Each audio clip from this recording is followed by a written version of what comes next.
ভোটের আগে নবান্নে এলো জাতীয় নির্বাচন কমিশনের চিঠি। এসআইআর বা স্পেশাল ইন্টেন্সিভ রিভিশন নিয়ে তুঙ্গে রাজনৈতিক তরজা। এরই মাঝে রাজ্যের মুখ্য নির্বাচনী আধিকারিকের দপ্তরকে স্বতন্ত্র করার নির্দেশ জাতীয় নির্বাচন কমিশনের। ইতিমধ্যেই রাজ্যের মুখ্য সচিবের কাছে এসে পৌঁছেছে সেই চিঠি। ঘটনায় সরব তৃণমূল। বিজেপিকে সুবিধে পাইয়ে দিতে যোগ্য ভোটারদের হেনস্থা করলে মুখ্যমন্ত্রী মমতা বন্দ্যোপাধ্যায়ের নেতৃত্বে সর্বাত্মক আন্দোলনের হুঁশিয়ারি তৃণমূল নেতা কুণাল ঘোষের। অন্যদিকে রাজ্য সরকারকে নিশানা করে স্বাগত জানিয়েছেন বিজেপি নেতা শিশির বাজোরিয়া।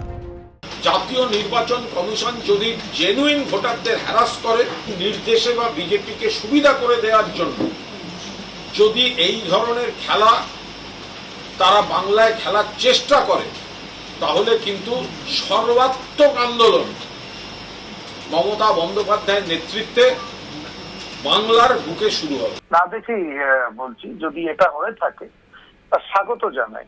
কেন এটা আমরা আজকে থেকে না, বহু বছর ধরে দেখছি সিও দপ্তর কিন্তু পুরোপুরি রাজ্য সরকারের উপর নির্ভর। 2026-এর বিধানসভা নির্বাচনের আগে রাজ্য মুখ্য নির্বাচনী আধিকারিকের দপ্তরকে দ্রুত স্বতন্ত্র ও স্বাধীন দপ্তর হিসেবে ঘোষণার নির্দেশ নির্বাচন কমিশনের। বর্তমানে রাজ্যের স্বরাষ্ট্র দপ্তরের অধীন কাজ করে সিইও দপ্তর। স্বাধীন হলে আর্থিকভাবে এবং নির্বাচনী কর্মী নিয়োগের ব্যাপারে রাজ্যের ওপর আর নির্ভরশীল থাকবে না মুখ্য নির্বাচনী আধিকারিকের দপ্তর। নির্বাচন কমিশনের এই নির্দেশ কার্যকর হলে মুখ্য নির্বাচনী আধিকারিকের ওপর রাজ্য সরকারের আর নিয়ন্ত্রণ থাকবে না। এসআইআর স্বাধীনভাবে পরিচালনা করতে আর বাধা থাকবে না বলে কমিশন সূত্রে খবর। নির্বাচন কমিশনের সিদ্ধান্তে নাখুশ বাম কংগ্রেস।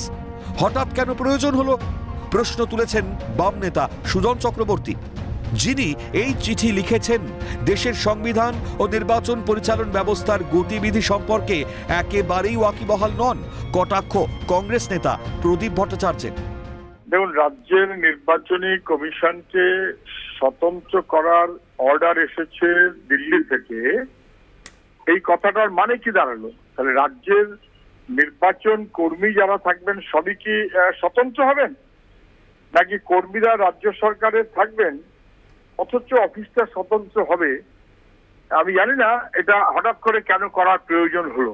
তিনি এই চিঠি লিখেছেন, তিনি ভারতবর্ষের সংবিধান এবং ভারতবর্ষের নির্বাচন পরিচালন ব্যবস্থার গতিবিধি সম্পর্কে একেবারেই ওয়াকিবহাল নন, এটা আমি বুঝতে পারছি।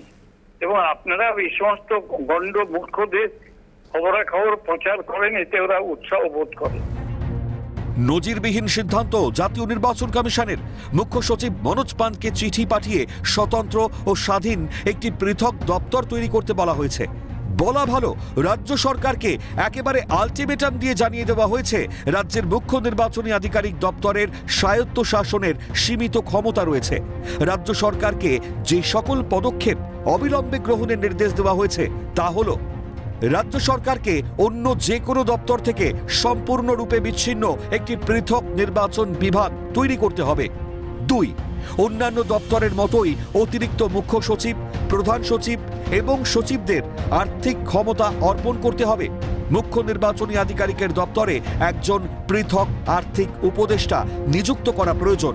3, রাজ্য মুখ্য নির্বাচনী আধিকারিকের দপ্তরে অতিরিক্ত যুগ্ম উপ মুখ্য নির্বাচনী আধিকারিক সহ 4টি শূন্য পদ পূরণের আবেদন জানিয়েছেন জাতীয় নির্বাচন কমিশনের সচিব আশুতোষ এম।